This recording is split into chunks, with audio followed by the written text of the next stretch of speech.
الحمدللہ رب العالمین والصلاة والسلام علی سید المرسلین اما بعد فاعوذ باللہ من الشیطان الرجیم بسم اللہ الرحمن الرحیم۔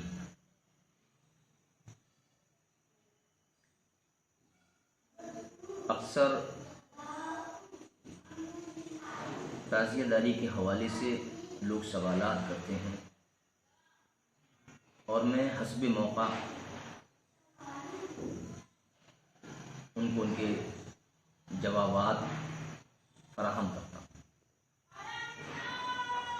آج اسی طرح کے دو سوالوں کے ہم جواب دیں گے۔ سوال نمبر 1، کیا تعزیہ میں ڈھول باجے بجانا جائز ہے؟ تو اس کا جواب یہ ہے کہ احادیث مبارکہ میں باجوں کی ممانعت سے متعلق صرف 2 لفظوں کا تذکرہ ملتا ہے۔ نمبر 1 معازف اور نمبر 2 مزامیر۔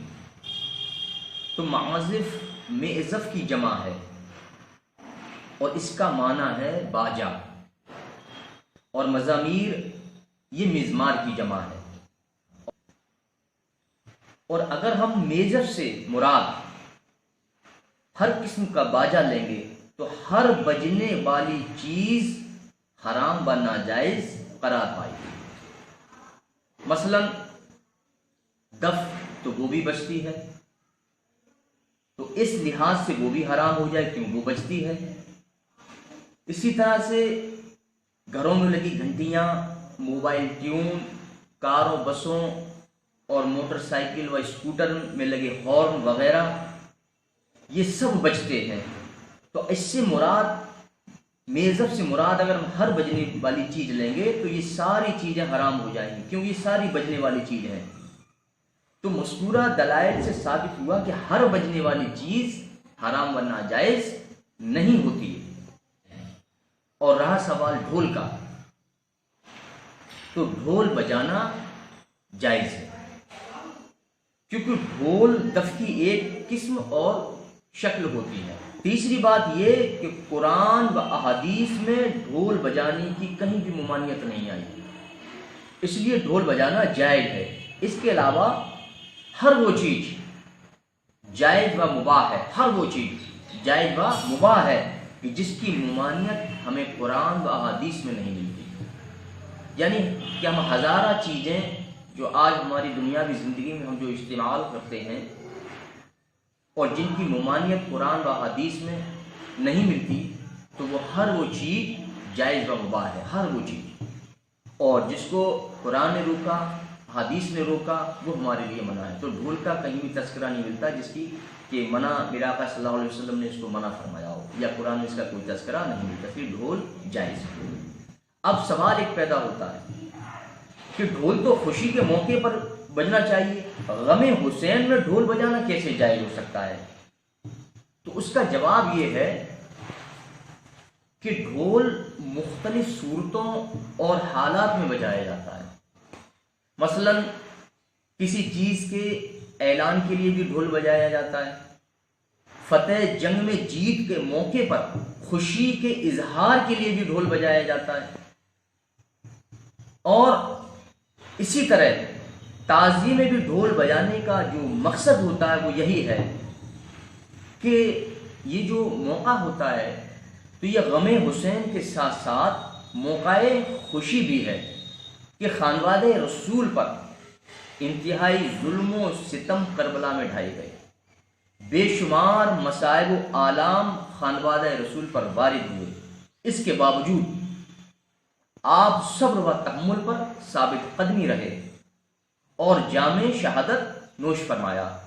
اور شہید زندہ ہوتا ہے اور شہید کا غم نہیں بلکہ خوشی منائی جاتی ہے، اور اس خوشی کے موقع پر ڈھول بجانا جائز ہے۔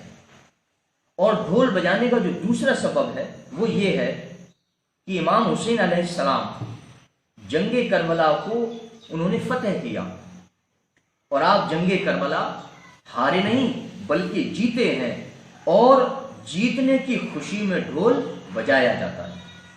اور ڈھول بجانے کا تیسرا سبب وہ یہ ہے کہ جلوس تعزیہ کا اعلان بذریعہ ڈھول سے کیا جاتا ہے تاکہ لوگ جلوس تعزیہ سے باخبر ہو جائیں۔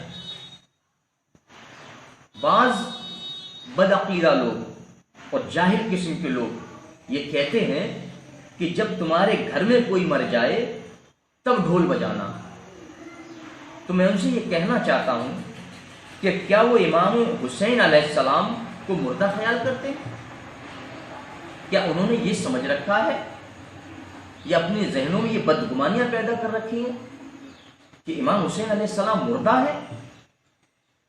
کیونکہ وہ جو مشاہبت کر رہے ہیں ایک شہادت سے اور ایک عام آدمی کے مرنے سے، تو میں ان سے کہنا چاہتا ہوں کیا وہ امام حسین علیہ السلام کو مردہ خیال کرتے ہیں جبکہ شہید زندہ ہوتا ہے؟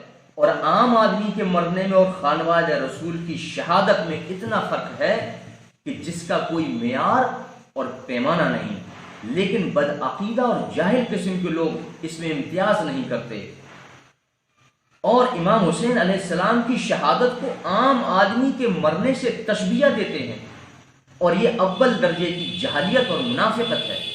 اور ایسے بدعقیدہ لوگ بے علم ہیں جنہوں نے علوم معرفت، علوم شریعت، علوم حکمت کی جن کو ہوا بھی نہیں لگی، اور ایسے بدعقیدہ لوگ اول درجے کے جاہل، یزیدی اور منافق اور خارجی ہیں۔ اب دوسرا سوال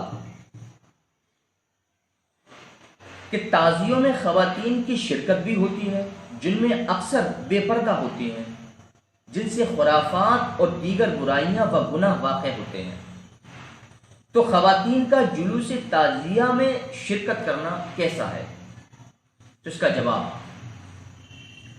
کا جواب یہ ہے کہ خواتین کا صرف تعزیوں میں نہیں بلکہ خواتین کا گھر سے باہر ہر جگہ بے پردہ ہو کر جانا ناجائز و حرام ہے، چاہے وہ تقریب شادی بیاہ ہو، دیگر تقاریب ہوں، یا بازار ہو، یا حالت سفر ہو، یعنی کہ ہر جگہ بے پردہ جانا حرام ہے، جو کہ قرآن و احادیث سے ثابت ہے۔ البتہ پردہ صرف عورتوں کے لیے نہیں، جو کہ مردوں نے یہ گمان کر رکھا ہے ایسا کہ نہیں صرف عورتیں پردہ کریں، ان کا پردہ یہ کپڑے کا پردہ ہوتا ہے، اور مردوں کا پردہ ان کی نگاہوں کا پردہ ہوتا ہے۔